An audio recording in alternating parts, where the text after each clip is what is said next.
ونستغفره ونؤمن به ونتوكل عليه ونعوذ بالله من شرور أنفسنا ومن سيئات أعمالنا من يهده الله فلا مضل له ومن يضلل فلا هادي له ونشهد أن لا إله إلا الله وحده لا شريك له ونشهد أن سيدنا ومولانا محمدا عبده ورسوله صلى الله تعالى عليه وعلى آله وأصحابه وسلم تسليما كثيرا كثيرا أما بعد فقد قال الله تبارك وتعالى إنما يعمر مساجد الله من آمن بالله واليوم الآخر وأقام الصلاة وآتى الزكاة ولم يخش إلا الله فعسى أولئك أن يكونوا من المهتدين.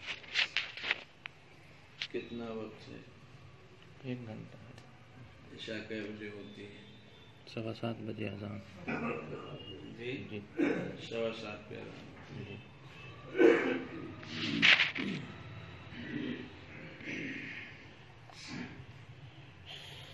بزرگوں اور دوستوں،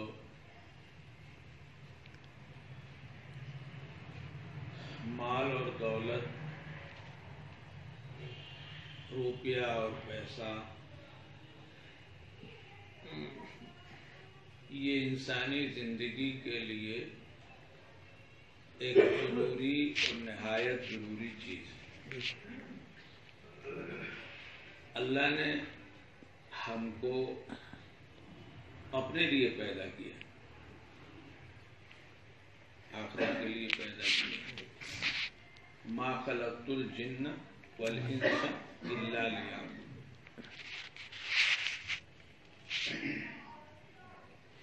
لیکن ہم کو دنیا میں پیدا کیا. دنیا سے اوپر کی جو دنیا ہے، آسمانوں کے نیچے کی دنیا، آسمانوں سے اوپر کی دنیا، اس میں نہیں پیدا کیا. آسمانوں کے اوپر بھی دنیا ہے، اللہ کا نظام ہے، وہاں انسانوں سے بڑی مخلوق رہتی ہے، پتہ ہی نہیں ہے کہ کتنی ہے، کیا ہے. آپ اس سے سوچیں کہ حضور اکرم صلی اللہ علیہ وسلم جب معراج کو تشریف لے گئے تو بیت المعمور کی زیارت فرمائی، اور بیت المعمور کے حالات میں آپ نے یہ بات ذکر فرمائی کہ روزانہ 70,000 فرشتے اس کے اندر داخل ہوتے ہیں، جس کی حیثیت وہاں بیت اللہ کی ہے. وہ بیت اللہ کے اوپر ہے، ٹھیک بالمقابل ہے. آج تک کسی فرشتے کو دوبارہ داخل ہونا نصیب نہیں ہوا. سمجھے آپ کتنی بڑی تعداد ہے؟ روزانہ 70,000 داخل ہوتے ہیں.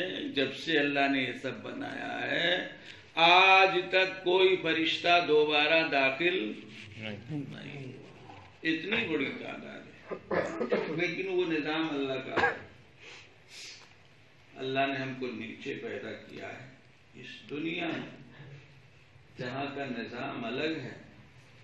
پیدا اپنے لیے کیا، اپنی عبادت کے لیے کیا، آخرت کے لیے کیا، لیکن دنیا میں پیدا کیا اس طریقے سے کہ ہماری زندگی کو دنیا کا محتاج بنا دیا. دنیا میں اللہ نے جو اپنی نعمتیں رکھی ہیں مختلف شکلوں میں، ان نعمتوں کا محتاج بنا دیا ہے. ان کے بغیر دنیا کی زندگی ہماری جو آخرت بنانے کے لیے ہم کو چاہیے نہیں چل سکتی. ہم کو دنیا کی زندگی کیوں چاہیے؟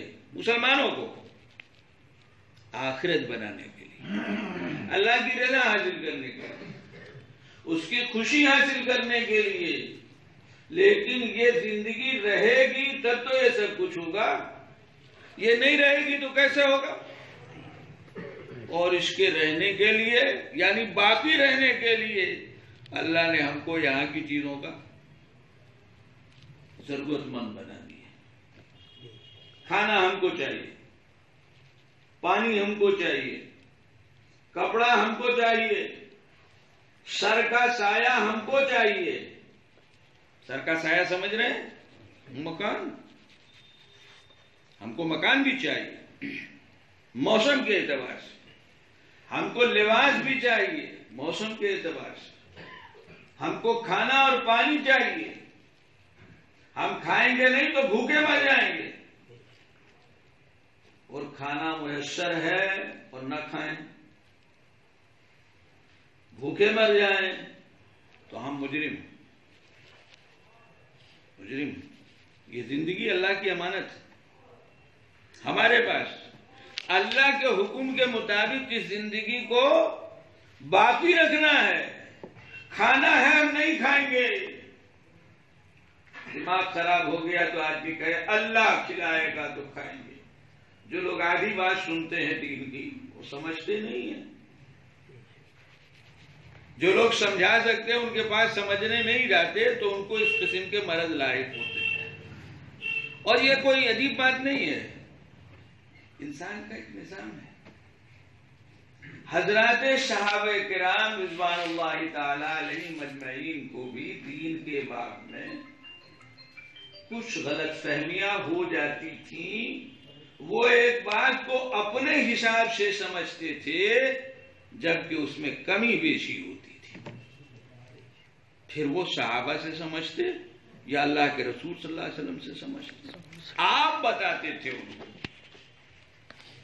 ایک نہیں دسیوں واقعات ہیں، میں تفصیل میں نہیں جانا چاہتا.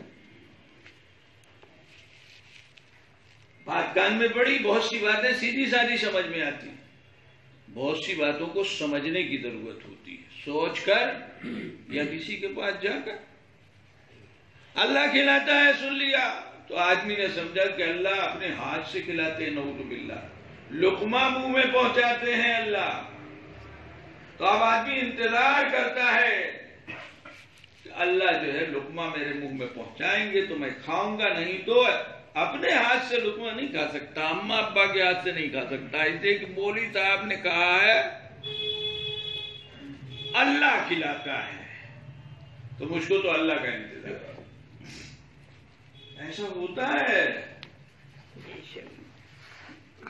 ایک صاحب انہوں نے اس طرح کی بات سنی، اللہ دیتا ہے، اللہ رزاق ہے، اللہ سب کو کھلاتا پلاتا ہے. وہ چلے گئے جنگل میں، اب بیٹھے انتظار کر رہے ہیں، اب آئے گا کھانا، اب آئے گا کھانا، اب آئے گا کھانا. 2 3 4 دن ہو گئے. بھوک سے جب بدحال ہو گئے تو پھر نیچے آئے، آبادی میں پہنچے ایک بازار میں. تو انہوں نے دیکھا کہ ایک آدمی آواز لگا رہا ہے، ارے ہے کوئی جو مجھے 2 روپیہ دے دے کھانا کھانے کے لیے. ایک آدمی نے 2 روپیہ دیا. انہوں نے اس سے کھانا خریدا اور کھانا خرید کے اس آدمی کو دیا جو کئی دن پہاڑ میں بیٹھا رہا جنگل میں کھانے کے انتظار میں. کہا لے کھا لے، اللہ کا امتحان نہیں لیا جاتا. تو بھائی ادھر ادھر سنا تو ایسا ہی سمجھو گے. یہ مطلب نہیں، یہ مطلب نہیں اللہ کے کھلانے کا. اپنے ہاتھ سے لقمہ اٹھایا جائے گا، پیٹ میں ڈالا جائے گا، پانی اٹھایا جائے گا، اور جیسے اپنے ہاتھ سے لقمہ اٹھایا جائے گا ایسے ہی اس لقمے کے لیے اپنی محنت سے انتظام کیا جائے گا. انتظام کیا جائے، تجارت کی جائے گی، کاروبار کیا جائے گا، ملازمت کی جائے گی، کھیتی باڑی کی جائے گی، تاکہ پیٹ بھرنے کا انتظام ہو، بھوک مٹانے کا انتظام ہو، پانی کا انتظام کیا جائے گا تاکہ پیاس کا انتظام ہو، پیسے حاصل کیے جائیں گے تاکہ کپڑے کا انتظام ہو. ہمارے لیے ایک مسئلہ تو یہ ہے کہ ہم ننگے نہیں رہ سکتے، لیکن یہ تو شریعت کا حکم، نماز وغیرہ اور دوسری چیزوں، دوسرے یہ کہ ہم کو سردی گرمی ہر ایک کے حساب سے کپڑا چاہیے. سردی میں الگ کپڑا چاہیے. آج کل دیکھیں آپ لوگ کیا پہنے ہیں, ساری دنیا پہن رہی ہے. گرمی کا کپڑا آج کل پہن لیجئے اور آج کل کا کپڑا گرمی پہن لیجیے, ترتیب الٹ جائے گی. یہ سب انتظام کرنا ہوگا. اللہ نے ہم کو دنیا کا اس اعتبار سے محتاج بنایا. بھاگو دوڑو کماؤ, کھاؤ اور کھلاؤ. بات صرف اتنی نہیں ہے کہ اللہ نے جو عبادتیں ہمارے دل میں رکھی ہیں, جو بہت محبوب ہیں, رکن ہے اسلام کا, بس وہی. مسئلہ یہ ہے کہ زکوٰۃ اور حج تو اسی وقت ہے جب پیسہ ہوگا. ارے بھائی, روزہ اور نماز تو ٹھیک ہے کہ اس میں پیسے کا خرچ نہیں ہے, حالانکہ نماز میں بھی خرچ ہے. بقدر صدر کپڑا چاہیے کہ نہیں چاہیے؟ ارے صدر چھپانے کے لیے کپڑا چاہیے کہ نہیں چاہیے؟ صدر کھلا ہوگا تو نماز نہیں ہوگی, لیکن چلو ٹھیک ہے چھوٹا سا کپڑا. نماز روزے کو پیسے کی ضرورت نہیں ہے, لیکن زکوٰۃ کے لیے پیسہ چاہیے. پیسہ ہوگا تب تو زکوٰۃ ہوگی, پیسہ ہوگا تب تو حج ہے. تو اللہ تعالیٰ نے ہم کو حکم دیا, دنیا کمانا حرام نہیں ہے, دنیا بنانا حرام نہیں ہے, زمین جائیداد بنانا حرام نہیں ہے, روپیہ پیسہ جمع کر کے رکھنا حرام نہیں ہے. حکم ہے, حکم. وہ تو کوئی اللہ کا بندہ ہو سکتا ہے, لاکھوں کروڑوں میں جو بے نیاز ہو, واقعتاً اس کا ایمان ہو اور اللہ اس کے ایمان کی لاج رکھتے ہیں, اللہ کرے گا. ہوتے ہیں اللہ کے بندے ایسے, لیکن یہ نظام عام نہیں, یہ نظام بڑا خاص ہے. ابو بکر جیسا ایک صحابی نہیں ہوا, سمجھیں آپ. اور حضور صلی اللہ علیہ وسلم نے ابو بکر کی جتنی قربانی قبول کی کسی کی نہیں کی. جانتے ہیں ابو بکر کو رضی اللہ تعالیٰ, حضرت ابو بکر صدیق رسول اکرم صلی اللہ علیہ وسلم کے یار غار اور واحد صحابی کہ جن کی صحابیت کا تذکرہ قرآن کریم میں ہے. بڑے سے بڑا شیعہ, چاہے جتنے سخت لفظ استعمال کر لیجئے, یہ نہیں کہہ سکتا کہ ہجرت کے موقع پر محمد الرسول اللہ صلی اللہ علیہ وسلم کے ساتھ علی تھے, ابو بکر نہیں تھے. ثانی اثنین اذ ہما فی الغار اذ یقول لصاحبہ لا تحزن. چاہے جیسا شیعہ ہو, اس کی تفسیر اگر آپ اٹھائیں گے, اس کی کتاب اٹھائیں گے جس میں سیرت کا تذکرہ ہو, ہم نہیں جانتے ان کتابوں کو, ایسے ہی دور دور سے سنا ہے, لیکن اللہ کے گھر میں قسم بھی کھا لیں گے تو انشاءاللہ قسم نہیں ٹوٹے گی کہ کسی شیعہ نے یہ لکھا ہو کہ اس آیت میں دوسرا آدمی محمد الرسول اللہ صلی اللہ علیہ وسلم کے ساتھ ابو بکر نہیں تھے بلکہ کوئی اور تھا. ایک مسلمہ ہے, یہ ان کی خصوصیت ہے. کسی صحابی کا تذکرہ اس طرح قرآن میں نہیں ہے. یہ جو انہوں نے قربانیاں دی ہیں اسلام کے لیے, اللہ نے اس کا انعام دیا ہے, اور علماء نے لکھا ہے کہ اگر کوئی شخص حضرت ابو بکر کی صحابیت کا انکار کر دے گا تو ایمان سے نکل جائے گا, کیونکہ قرآن میں تذکرہ, قرآن میں تذکرہ ہے. یہ ابو بکر کی خصوصیت. اور ایک اور خصوصیت ہے ابو بکر کی نا، وہ بہت سی ملیں گی. 4 پیڑھی صحابی ہے. پیڑھی سمجھتے ہیں؟ 4 پشت صحابی ہے. پشت سمجھے آپ؟ پیڑھی سمجھے؟ پتہ نہیں یہاں کیا بولتے ہیں MP میں لوگ. ابو بکر کے والدین، ابو بکر خود، ان کی دوسری بیوی، ابو بکر کی اولادیں، اور اولاد کی اولاد میں ایک نواسا، ایک پوتا، سب صحابی ہیں. یہ شرف بھی کسی اور صحابی کو حاصل نہیں. 1-2 نام آتے ہیں لیکن اتنا پختہ ثبوت نہیں ہے جتنا پختہ ثبوت وائش. جیسے ایک ہی صحابی ہیں جن کا نام قرآن میں آیا ہے، بس ایک ہی صحابی ہیں بس، حضرت زید، آپ کے محبوب چہیتے. اللہ نے ایک قیمتی نسبت اس زمانے کی ان سے لے لی شریعت کا ایک حکم بیان کرنے کے لیے، تو اس کے انعام میں یہ دولت دے دی کہ قرآن میں لفظ زید پڑھو گے تو 30 نیکی تو ملے گی ہی، اور پتہ نہیں کتنی مل جائے گی. اس لیے کہ زید قرآن کا فلما قضى زید منها وطرا، کسی صحابی کا نام قرآن میں. تو میں نے بات یہ کہی کہ بھائی اتنا بڑا مجمع صحابہ کا، کیسے جانثار، کیسی قربانیاں دینے والے، لیکن نہ ابو بکر جیسی ہمت کوئی کر سکا، اور نہ ابو بکر جیسی قربانی اللہ کے رسول صلی اللہ علیہ وسلم نے کسی سے لی. دونوں باتیں. ابو بکر نے یہ ہمت کی 1 نہیں 2 مرتبہ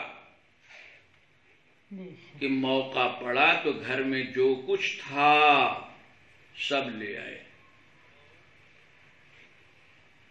سب لے آئے، اور گھر اللہ اور رسول صلی اللہ علیہ وسلم کو گھر کے لیے چھوڑ دیا. ایک ہجرت کے موقع پر پتہ نہیں کیا ضرورت پڑے گی، پھر مدینے جا رہے ہیں، جو کچھ تھا، اور بہت زیادہ تھا نہیں، وہ بڑے دولت مند صحابہ میں نہیں تھے، کام چلاؤ، سب لے آئے. اور جب ابا جان آئے اور بیٹیوں سے پوچھا، ارے کچھ چھوڑ بھی گیا ہے، تم لوگوں کے لیے فکر ہوتی ہے. تو بیٹیاں بھی سمجھدار تھیں، کنکر چھوٹے چھوٹے جمع کر کے، اس زمانے میں درہم و دینار کی شکل یہی ہوتی تھی، ایک کپڑا ڈالا، کہا دیکھیے ابا جان. انہوں نے ہاتھ لگایا، مطمئن ہو گئے. دوسرا موقع غزوہ تبوک کا ہے، علماء موقع جتنا تھا لے آئے، اور لوگ اپنے اپنے حساب سے لا رہے تھے. بھائی آدمی سوچتا ہے، سوچنے کا حق ہے بھائی، سوچنے کا حق ہے. کہ شریعت نے بتایا ہے نا بھائی، گھر کی بھی ضرورت ہے، اس کا لحاظ کر کے نیکی کے لیے خرچ کیا جائے. بال بچے ہیں، والدین ہیں، بھائی بہن ہیں، ان کو سوچ کے خرچ کیا جائے گا، تھوڑی لیکن اس کے لیے بڑا مضبوط ایمان چاہیے، جو ہم لوگوں کے پاس نہیں ہے.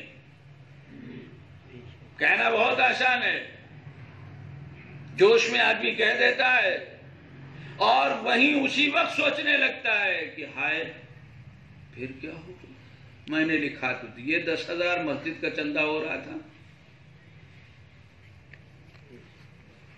سب لکھا رہے تھے، میں نے بھی لکھا دیا، اس لیے کہ فلاں نے 5 لکھایا، فلاں نے 7 لکھایا، تو اب میں اگر 10 نہ لکھاتا تو میری ناک کٹ جاتی. لیکن وہی سوچنے لگتا ہے کہ یہ 10,000 میرے، میں پھنس گیا. یہ ہمارا ایمان عام طور سے یہی ہے. اس ایمان کے ساتھ نہیں ہے اللہ کھلائے گا اللہ پلائے گا.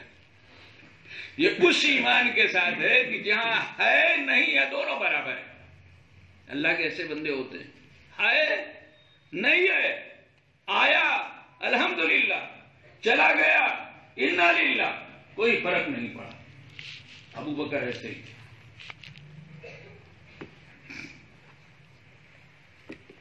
سب لے آئے جو تھا. اور قصہ لکھا ہے بڑا عجیب.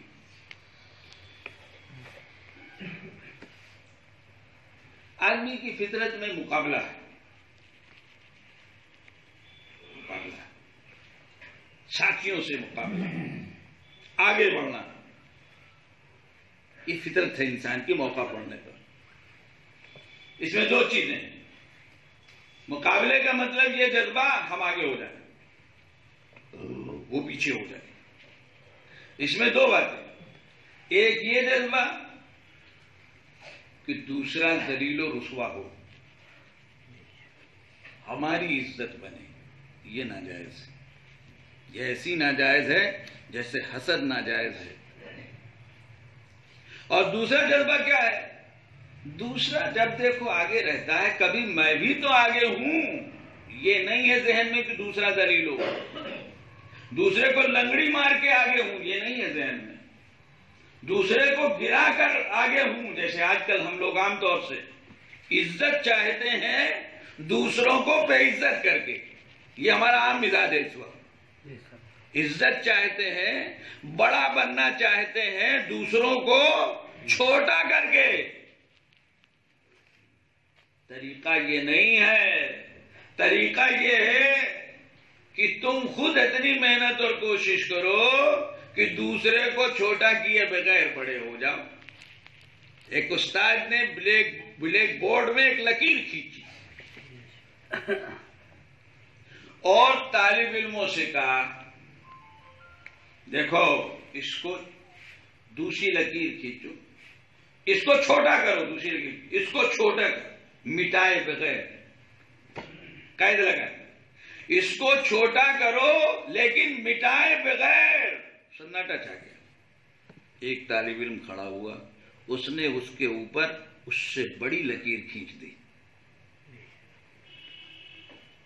اس لکیر کے اوپر ایک بڑی لکیر کھینچ دی. استاد نے کہا دیکھو بڑا بننے کا طریقہ یہی ہے، چھوٹے کو مٹا کے نہیں بڑا ہوا جاتا ہے، خود محنت کر کے بڑا بنا جاتا ہے. یہی حقیقی طریقہ ہے، یہی حقیقی عزت ہے. جو لوگ دوسروں کو چھوٹا کر کے بڑے بنتے ہیں وہ کبھی عزت دار نہیں ہوتے. جو لوگ دوسروں کو بنا بنا کر بڑے بنتے ہیں وہی حقیقی عزت دار ہوتے ہیں، دلوں میں ان کی عزت ہوتی ہے. ایک جذبہ یہ ہے کہ یہ چھوٹا ہو جائے، دوسرا جذبہ یہ ہے کہ میں بھی کبھی آگے ہو جاؤں. اس کو ہماری شریعت میں منافست کہتے ہیں. یہ جائز ہے، اس کا حکم ہے، قرآن میں ہے وَفِي ذَلِكَ فَلْيَتَنَافَسِ الْمُتَنَافِسُونَ. یہ ایسی ہے جیسے دوسروں کی اچھی چیز کو دیکھ کر ایک جذبہ وہ پیدا ہوتا ہے جس کو شریعت حسد کہتی ہے، جس کی بڑی برائی ہے، بڑی مذمت ہے. نبی اکرم صلی اللہ علیہ وسلم نے فرمایا حسد نیکیوں کو ایسے ہی کھاتا ہے جیسے آگ لکڑی کو کھاتی ہے. وہ ایک رشک ہے، رشک.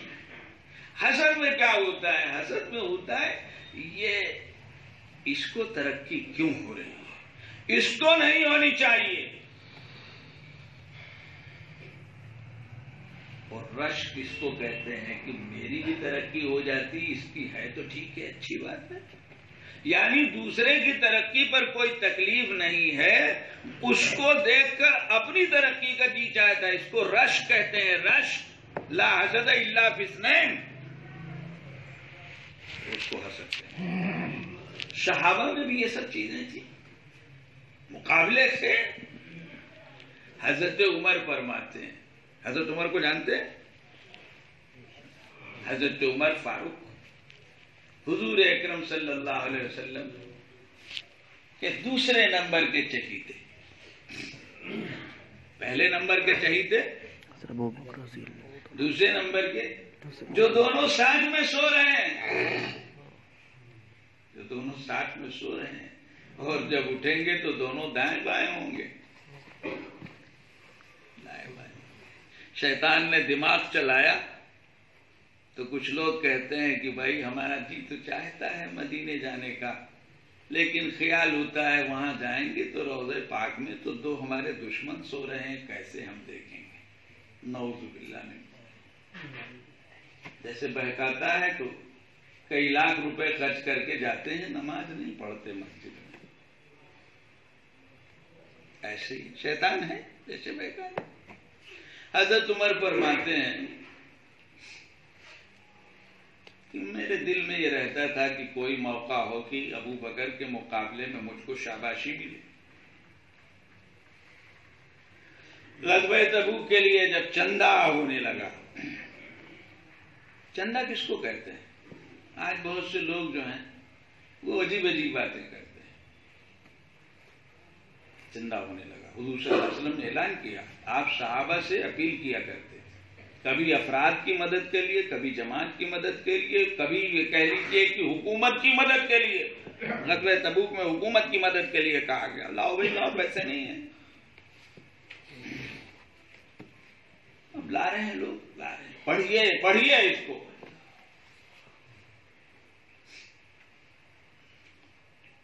قرآن کریم کی ایک سورت میں اس غزوے کے، اس جنگ کے حالات بڑی تفصیل سے آئے، اب لوگ لا رہے ہیں۔ حضرت عمر فرماتے ہیں کہ ان دنوں میں میرے پاس پیسے کچھ زیادہ تھے، میں نے سوچا کہ آج موقع ہے ابو بکر سے آگے بڑھ جانے کا، تو بڑی ہمت کر کے میں آدھا لے آیا، اللہ کے خدمت میں پیش کر دیا۔ عمر کیا لایا ہو؟ کہ اللہ کے رسول آدھا لایا ہوں، یقیناً بہت خوشی سے ڈبے سے کہا ہوگا، آج تو ابو بکر پیچھے ہو جائیں گے، ان کے پاس ہوتا ہی نہیں ہے اتنا، کہاں لائیں گے؟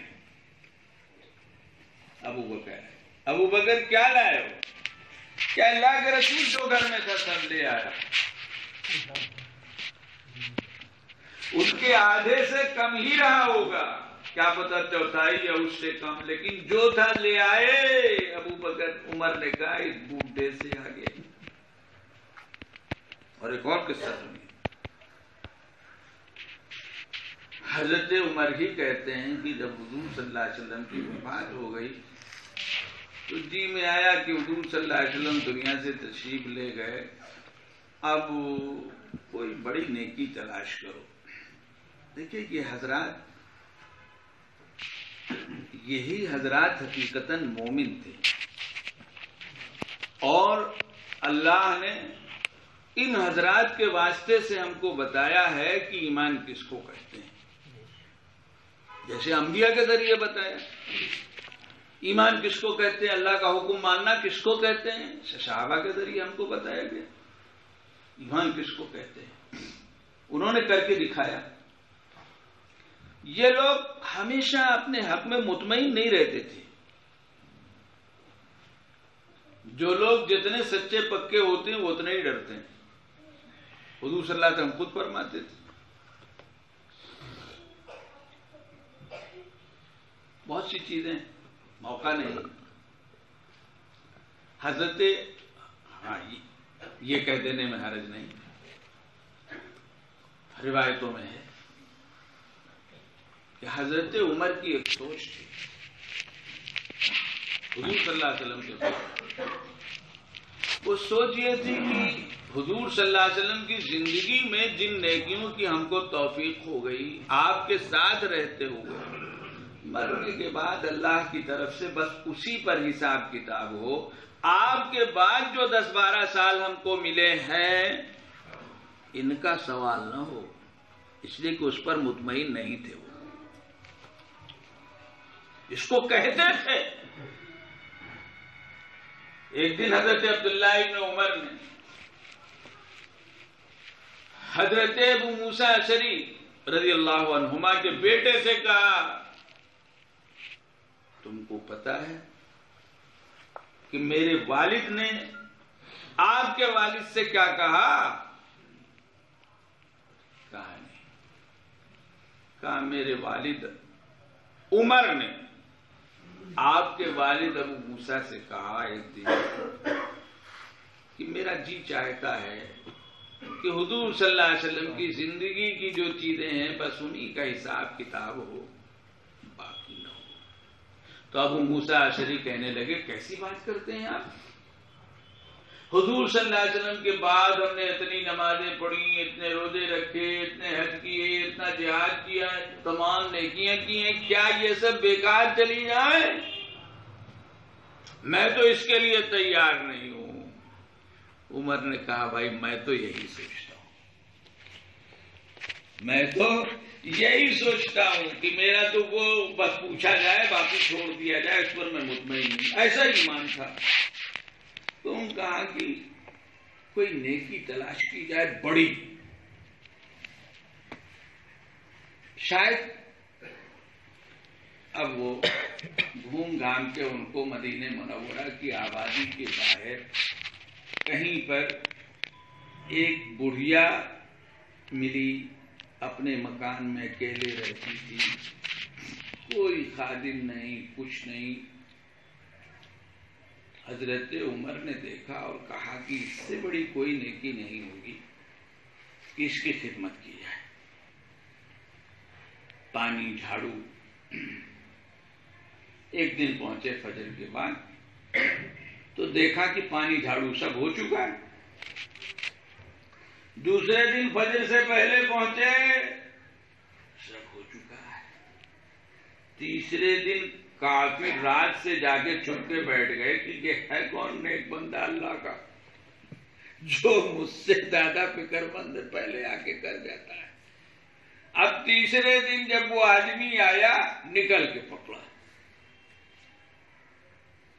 ابو بکر بخدا آپ ہی ہو سکتے تھے۔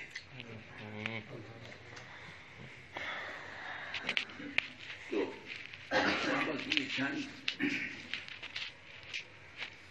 باتیں کہی جا رہی تھی بزرگوں دوستوں کہ یہ دنیا، جب دنیا میں رہنا ہے تو دنیا کمانا بنانا حرام نہیں ہے، حکم ہے، حکم فرض ہے، لازم ہے۔ اکیلے ہو تو جو جی چاہے کرو، حالانکہ اس میں بھی اس کا خیال رکھنا ہے کہ اپنا پیٹ بھرنے کے لیے دلیل اور رسوا نہ ہو۔ ٹھیک ہے، جنگل میں رہو، کچھ ملتا ہے کھا لیں، پان کھا لیں، لیکن جب بیوی بچے ہوں گے تو اس کی اجازت نہیں ہے کہ بے پرواہ ہو جاؤ۔ پھر تو تمہارا فرض ہے بیوی کا پیٹ بھرنا، بچوں کا پیٹ بھرنا، ماں باپ کی فکر کرنا فرض ہے، فرض۔ اللہ کے فرض کے ساتھ کن فرضوں کا خیال کرو گے تب تو اللہ کے محبوب بنو گے۔ اور یہ سوچو گے کہ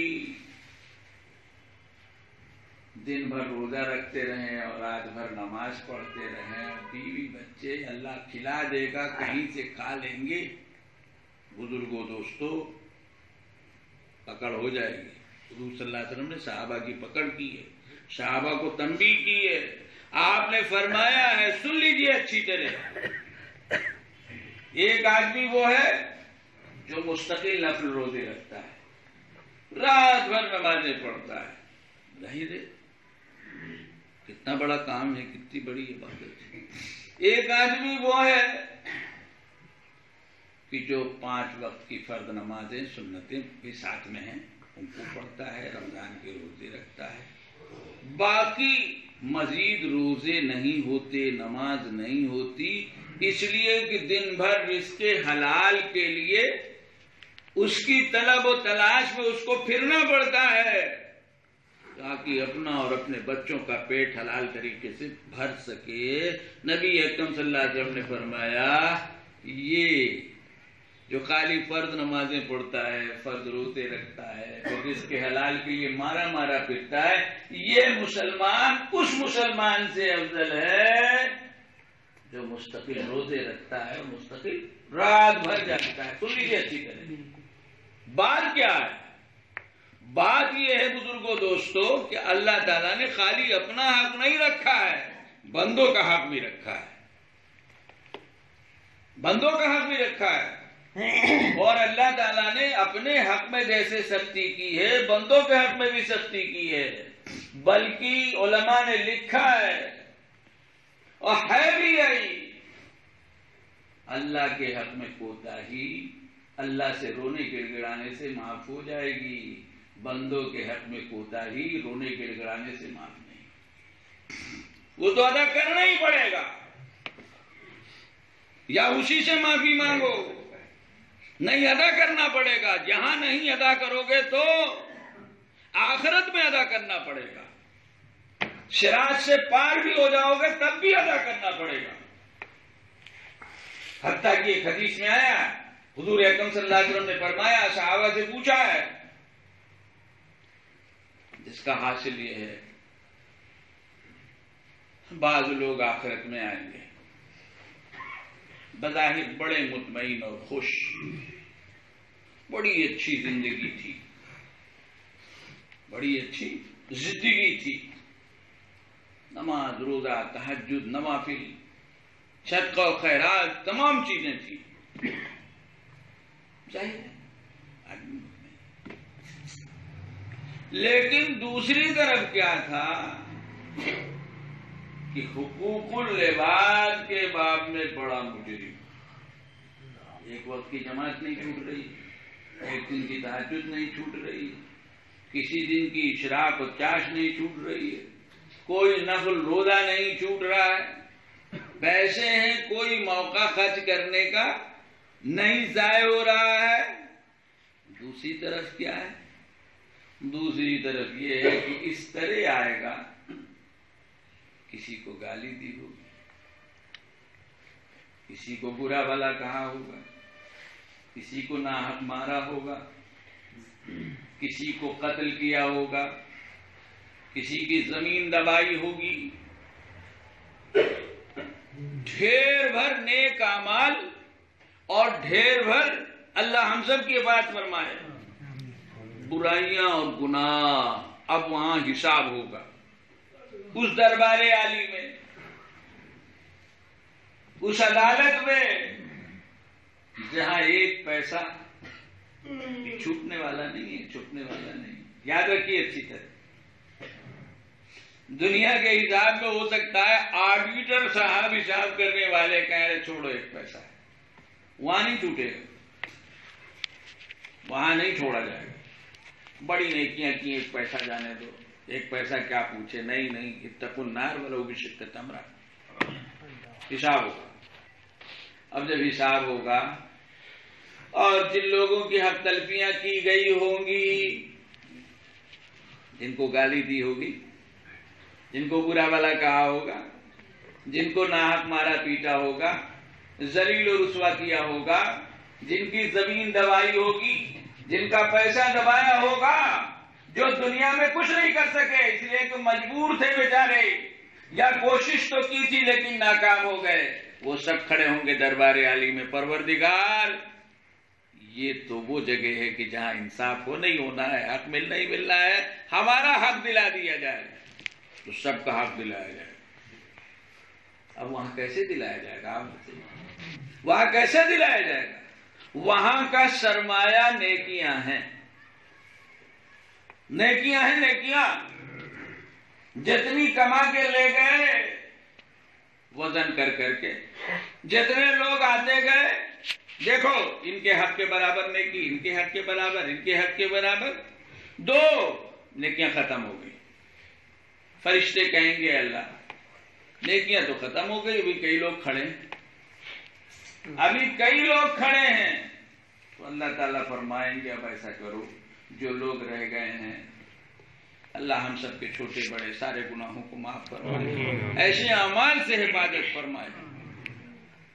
بزرگوں دوستو، دین کا لبادہ اوڑھنا بہت آسان ہے، ہم سب دین کا لبادہ اوڑھے ہوئے ہیں، داڑھی رکھائے ہیں، ٹوپی پہنے ہیں، کرتا پاجامہ ہے، مسجد میں دکھائی دے رہے ہیں، بڑی بڑی دین کی باتیں کر رہے ہیں، دین کے لبادے ہیں ہمارے بدن پر۔ دین ہر ایک جائزہ لے سکتا ہے اپنا، اللہ کا حکم ہوگا آپ جو لوگ رہ گئے ہیں ان کی برائیاں ناپ ناپ کر اس کے کھاتے میں ڈالو۔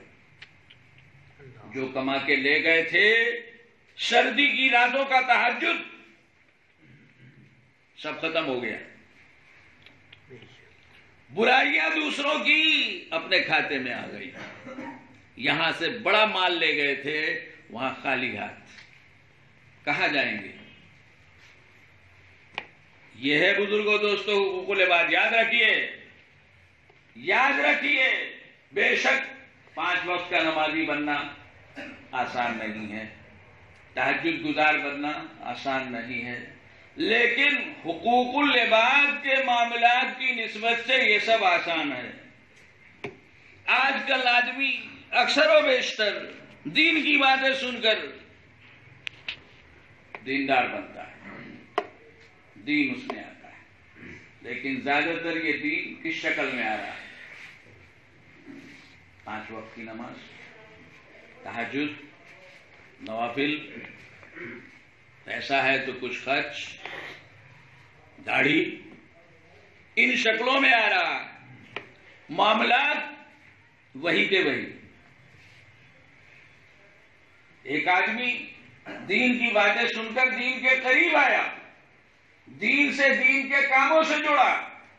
پہلے مسجد میں دکھتا نہیں تھا، اب مسجد میں دکھ رہا ہے، 5 وقت دکھ رہا ہے، یہ سب کچھ ہو رہا ہے، لیکن کاروبار جو پہلے تھا وہی ہے، جیسا پہلے تھا ویسا ہی ہے. آپ میری بات سمجھ رہے ہیں؟ اگر ناجائز کاروبار کر رہا تھا، رشوت لے رہا تھا، سود کھا رہا تھا مثال کے طور پر، ابھی بھی ہو رہا ہے. تجارت کرتا تھا، دھوکہ دیتا تھا. تجارت کرتا دھوکہ دیتا تھا، جھوٹ بولتا تھا. آج بھی وہی ہے. ان کا پیسہ دباتا تھا، آج بھی وہی ہے، اس میں کوئی تبدیلی نہیں ہے. یہ اکثر و بیشتر ہو رہا ہے بزرگوں دوستو. آپ برا نہ مانیں، میں اپنے لیے بھی کہہ رہا ہوں، آپ کے لیے بھی کہہ رہا ہوں. آج کی دینداری زیادہ تر لیبل کی ہے، لیبل کی. کتنے لوگ اسی لیبل کو دیکھ کر شادیاں کرتے ہیں پھر روتے ہیں. کہہ دینے میں کوئی حرج نہیں ہے، یہ حالات ہیں معاشرے کے. بڑے نیک ہیں، نمازی ہیں، عالم ہیں، شال لگائے ہیں، معاف کیجیے ہم لوگ اس کام کے مخالف نہیں ہیں، لیکن جو بات چل رہی ہے دنیا میں اس کو سنا رہے ہیں آپ کو. ان سے اچھا کون ہوگا؟ شادی کر عالم سمجھ کر کر دی، ظاہری لبادے کی وجہ سے دیندار سمجھ کر کر دی. اب اس کے بعد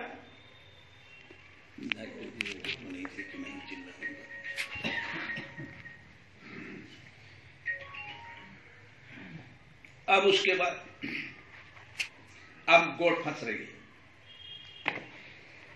ابھی تک خالی اٹھنا بیٹھنا سننا سننا، بلکہ بسا اوقات کاروبار کے بھی معاملات تھے، لیکن اتنے گہرے معاملات تھے اندر کا پتہ نہیں تھا.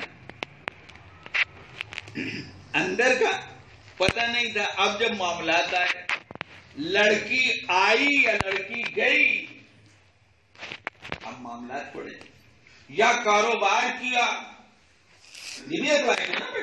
کام کے ساتھ نہیں ہے ہمارے، ان کو پارٹنر بنا لیں. اب تھوڑے دن کے بعد چونکہ ایمان جو تھا وہ سب اوپر کا تھا، اندر کا تو تھا نہیں. شروع ہو گئے. اب بیچارے نے لڑکی دی ہے، پریشان. لڑکی لایا ہے تو پریشان ہے، پارٹنر بنا ہے یا بنایا ہے تو پریشان ہے. ان قصوں کے لیے دور سے دلیل لانے کی ضرورت نہیں ہے. میں معاف کیجئے گا، ہمارا سارا معاشرہ ہر جگہ مبتلا ہے. کتنے لوگ شادیاں کر رہے ہیں، خاندان میں نہیں کرتے، خاندان کے باہر ان ظاہری لبادوں کی بنا پر دھوکہ کھاتے ہیں، پھر بیچارے روتے ہیں، نہ جانے کیا ہوتا ہے. ایسے ہی کاروبار کرتے ہیں بیچارے. ہم نے تو یہ سمجھا تھا یہ آدمی نمازی ہے اور یوں ہے اور یوں ہے اور بڑا اچھا رہے گا، لیکن صاحب انہوں نے تو سب دبا لیے. یہ سب ہو رہا ہے بزرگوں دوست. ہم لوگوں کا معاملہ آج دین آتا ہے کوئی نہیں، اور یہ کیوں ہے یہ بھی کہہ دینے میں کوئی حرج نہیں. تو بزرگوں دوستو، دین آنے کے لیے خالی سننا کافی نہیں ہے، یاد رکھیے. دین والوں کو دیکھنے کی ضرورت ہوتی ہے. جو لوگ واقعتاً دین والے ہیں، جن کا اندر و باہر یکساں ہے، خالی لبادے والے نہیں ہیں، ان کے پاس جانے آنے اٹھنے بیٹھنے کی ضرورت ہوتی ہے، تب دین آتا ہے صحیح. خالی کتابوں کے پڑھنے سے دین نہیں آتا، نہ خالی سرسری طور پر باتیں سننے سے دین آتا ہے. دین کے لیے پڑھنا، دین کی باتیں سننا، اور جو لوگ واقعتاً دیندار ہیں، دنیا شہادت دیتی ہے، مانتی ہے، ان کے پاس جانا بیٹھنا، ان کے معاملات اور حالات کو بھی دیکھنا. جیسے ہمارے کوئی پریشانی آئی تو ہم بھاگے ہوئے گئے کسی کے پاس جس کو اللہ والا سمجھا، دعا کرا لیں ان سے. کیوں؟ یہ نیک ہے، ان کی دعا قبول ہوتی ہے، ہم یہ سمجھتے ہیں. آج کل اللہ والوں سے اگر تعلق ہے تو اسی کا ہے. اس میں بھی دنیا آ گئی، اسی کا ہے دعا کرانا، تعویذ لینا. بہت سے لوگ ہیں کہتے ہیں ہم فلاں فلاں بزرگ کے یہاں جاتے ہیں، کہتے ہیں ہمارے یہاں فلاں فلاں بزرگ آئے. ٹھیک ہے، تم جاتے ہو، تمہارے یہاں آئے، دین کتنا لیا ان سے تم نے؟ دین لینے کے لیے گئے؟ نہیں، خالی ہاتھ گئے، خالی ہاتھ چلے آئے. دنیا کے لیے گئے، ان سے دعا کرانے کے لیے گئے بس، ان سے تعویذ لینے کے لیے گئے بس، پریشانی پر رونے کے لیے گئے کہ وہ کچھ تعویذ دیں گے، کچھ کر دیں گے تو ہو جائے گا. ان سے دین سیکھنے کے لیے نہیں گئے ان کے پاس، نہ ان کو دیکھا. ان کے ہاں کوئی موت ہوئی کسی قریب کی، عزیز کی، انہوں نے کیا کیا اس کو دیکھنے کے لیے نہیں گئے. ان کے پاس کوئی بڑی آفت آئی، مصیبت آئی تو ان کا طریقہ کار کیا، اس کے لیے نہیں جاتے. یہ بھی ایک وہ ہو گیا کہ فلاں کے ہاں فلاں کے ہاں ہم جاتے. دین لینے کے لیے جب آدمی جائے گا تب دین آئے گا. اس لیے بزرگوں دوستو، میں نے یہ بات کہی، خالی سننے سے نہیں ہوگا، خالی پڑھنے سے نہیں ہوگا. اگر خالی پڑھنے سے ہوتا تو اللہ تعالیٰ صرف کتاب نازل کرتے، رسولوں کو نہ بھیجتے علیہ الصلوۃ والسلام. رسول اسی لیے بھیجے گئے تاکہ کتاب سنائیں، سمجھائیں، عمل کر کے دکھائیں. خالی پڑھنے سے ہو جاتا تو حضور صلی اللہ علیہ وسلم قرآن چھوڑ کے خالی قرآن دے کے جاتے، صحابہ کی جماعت دے کے نہ جاتے. اور آج ہمارے لیے صحابہ کی شان یہ ہے کہ ہمارا دین و ایمان ہے کہ جیسے اللہ کے رسول کو 20 سے الگ کر دو گے، اللہ والے نہیں بن سکتے. اللہ کے رسول کو 20 سے الگ کر دو گے، روزانہ 50,000 1,00,000 مرتبہ لا الہ الا اللہ پڑھو گے، لیکن محمد الرسول اللہ پر تمہارا ایمان نہیں ہوگا، تم ایمان والے اللہ والے نہیں ہو سکتے. ایسے ہی اگر 20 سے صحابہ کو الگ کر دو گے تو تم مسلمان نہیں ہو سکتے. سوال نہیں پیدا ہوتا. صحابہ کی جماعت اس لیے تیار کی گئی، تربیت دی گئی تاکہ اللہ کے رسول صلی اللہ علیہ وسلم کا لایا ہوا دین جیسے ہونا چاہیے ویسے وہ آگے امت کو پہنچائیں. اور انہوں نے بھی ایسی تیار کیا بزرگوں دوستوں. خالی پڑھنے سے نہیں ہوگا، خالی سننے سے بھی نہیں ہوگا، عملی نمونوں کی ضرورت ہے، ان کو دیکھنے کی ضرورت ہے. اور یاد رکھیے یہ دین قیامت تک کے لیے، یہ دین قیامت تک کے لیے، قرآن قیامت تک رہے گا، سوال ہی نہیں پیدا ہوگا. اور اسلام اور مسلمان بھی قیامت تک رہیں گے. ساری دنیا جتنی کوششیں کر لے، آپ کبھی نہ سوچئے ادھر ادھر کی باتیں سن سن کر خدا نہ خواستہ آپ کے ملک سے مسلمان ختم ہو جائیں بالفرد، اور ہوگا نہیں انشاءاللہ. دنیا سے جڑی تو ختم ہو جائے گا. ارے حالات سامنے رکھیے اپنے ملک کے دوسرے ملکوں کے. اندلس سے ختم ہوا اسلام یا مسلمان بظاہر، آج بھی زندہ ہے. حتیٰ کہ میں نے تو اس طرح کی خبر پڑھی کچھ دنوں پہلے، واحد مغربی ممالک کی حکومت ہے جس نے اپنے آپ باقاعدہ اپنے نظام میں اسلامی تعلیم کی اجازت دی. مسلمان اس طرح وہاں نمایاں ہو گئے. روس کا کیا ہوا؟ اور جانے دیجیے، دور کی باتیں کیوں کریں. ہمارے ملک میں تقسیم کے وقت جو حالات پیش آئے ہیں، ان حالات میں ہریانہ پنجاب میں کیا نہیں ہوا. آج آپ بھی سن رہے ہوں گے. ہریانہ پنجاب کے حالات جا کے دیکھ لیجیے. کتنی مسجدیں بن گئی، کتنی مسجدیں کھل گئی. کیا چیز ہے؟ سوال نہیں پیدا ہوتا. یاد رکھیے اچھی طرح، وہ تو اللہ کا نظام ہے. اسے ہم سے قربانی لینی ہے، لے گا، اس کا نظام ہے. لیکن دنیا سے اسلام ختم ہو جائے. اور ہندوستان تو خود ایک دنیا ہے بزرگوں دوستوں. دنیا ہے، بہت بڑا علاقہ ہے. کتنے ماریں گے، کتنے کاٹیں گے، کتنوں کو بھگائیں گے. مطمئن رہیے، اللہ بہت بڑا ہے. خود ہی تھک جائیں گے، گر جائیں گے مارتے کاٹتے. خدا نہ خواستہ اگر ایسا ہوا تو یہ سب ختم نہیں ہونا ہے.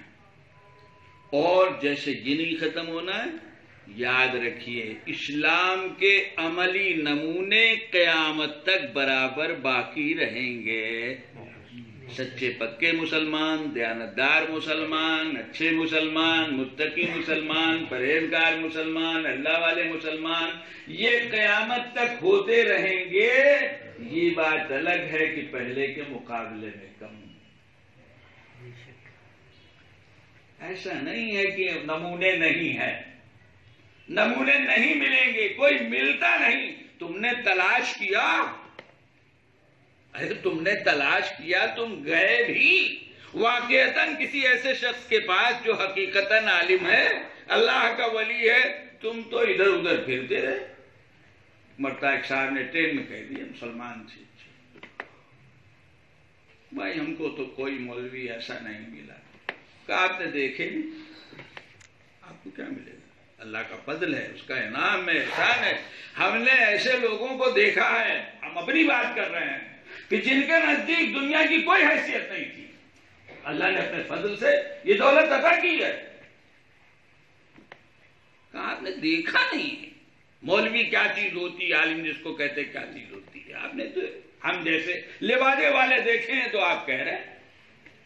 اخلاص کے ساتھ تلاش کیجئے، آپ کو ملیں گے ایسے لوگ جو دین کی خدمت پوری بے نیازی سے کرتے ہیں، کسی لالچ و حرص کے بغیر کرتے ہیں، ہر قربانی دینے کو تیار ہے. آج بھی دین کی خدمت کے پیچھے آدمی لاٹھی کھا رہا ہے، آدمی پھرسا کھا رہا ہے سر پر، آدمی کے گھر میں آگ لگائی جا رہی ہے. اور یہ پھرسا کھانے والے، لاٹھی کھانے والے جن کے گھر میں آگ لگائی جا رہی ہے، یہ کوئی ولی و بڑے عالم نہیں ہے، یہ چھوٹے چھوٹے دین کے خادم ہیں. لیکن جو اللہ کے ایسے بندے گزر گئے، ان سے کچھ ان کا تعلق و نسبت ہے. سر پھٹا، پولیس والے کہہ رہے ہیں نام لکھاؤ. ہمیں نام نہیں لکھانا، معلوم ہے، لیکن ہم کو تو دین کا کام کرنا ہے. ہمارے بھائیوں نہیں مارا ہے، ہمیں انہی کے بیچ میں رہنا، کام کرنا، ہمیں کوئی کاروائی نہیں کرنی. آگ لگ گئی، گھر جل گیا پورا، کہ سب جل جائیں، سارا سامان جل گیا، وہ بچ گئے، اللہ نے بچا لیا کسی طرح. کارروائی ان کا نہیں کرنی، ہم کو دین کا کام کرنا ہے.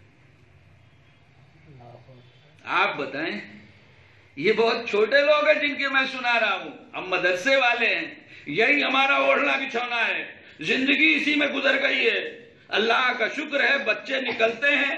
آپ کہیں گے اور کہہ رہے ہیں، کوئی کہہ رہا ہے کہ مولوی محتاج پیدا ہو رہے ہیں تو ان کو فلانا بناؤ، دھماکہ بناؤ، اور کوئی کہہ رہا ہے یہ مولوی ایسے اور یہ مولوی ایسے.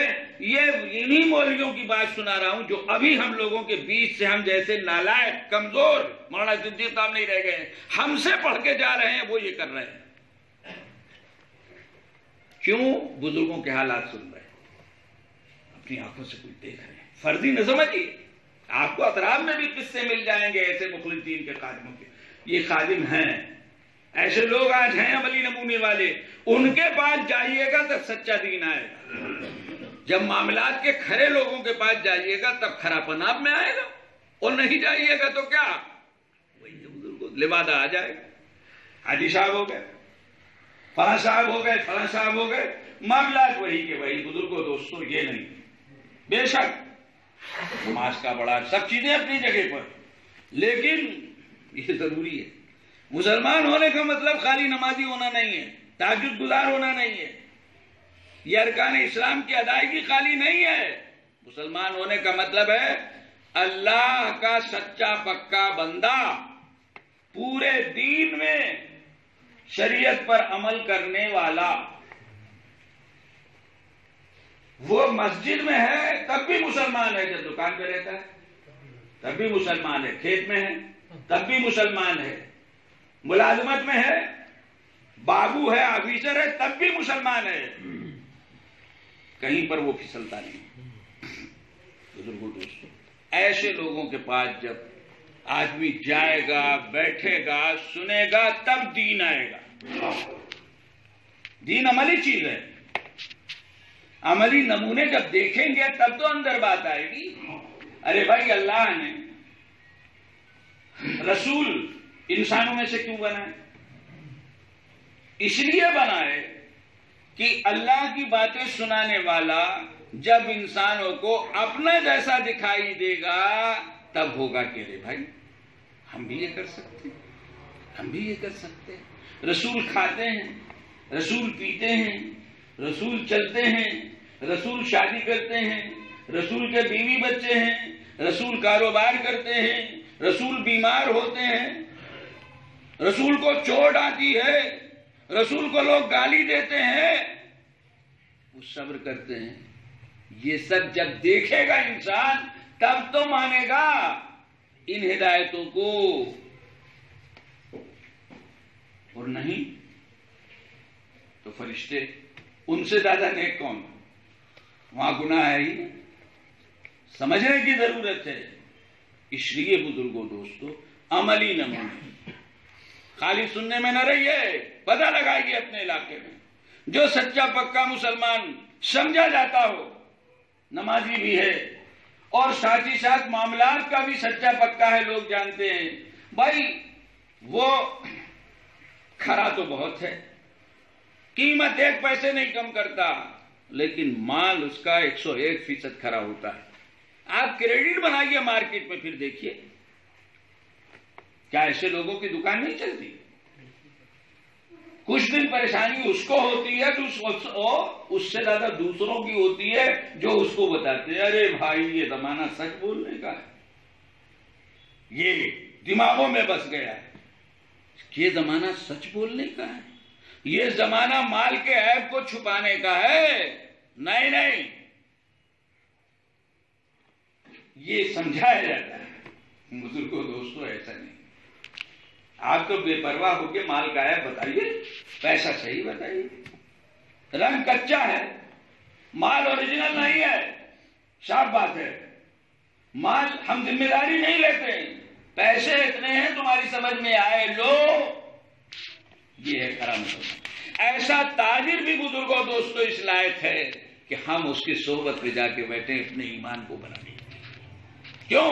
حضور صلی اللہ علیہ وسلم نے فرمایا ہے التاجر الصدوق الامین مع الانبیاء والصدیقین والشہداء والصالحین. ہم نے معمولی سمجھا ہے تجارت کو، ہم نے سمجھے نہیں کہ تجارت دین ہے. ہمارے آقا حضرت محمد مصطفیٰ صلی اللہ علیہ وسلم فرماتے ہیں التاجر الصدوق الامین، وہ آدمی جو کاروبار میں سچا پکا دیانتدار امانتدار ہے، صاف ستھری دو ٹوک تجارت کرتا ہے، نہ جھوٹ ہے نہ دھوکہ ہے نہ کچھ ہے نہ کچھ ہے. قیامت میں کس کے ساتھ ہوگا؟ انبیاء کے ساتھ ہوگا، صدیقین کے ساتھ ہوگا، شہداء کے ساتھ ہوگا، صلحاء کے ساتھ ہوگا. قرآن کریم کی ایک آیت میں ان سب کا تذکرہ کرتے ہوئے اخیر میں وَحَسُنَ أُولَٰئِكَ رَفِیقًا. ایسے یہ عملی نمونے ہیں. ایسے تاجر آج ہیں، ایسے ملازم آج ہیں، ایک پیسہ رشوت نہیں دیتے. ایسے لوگ موجود ہیں جن کے لیے مواقع سود لینے کے آتے ہیں، وہ انکار کر دیتے نہیں بھائی.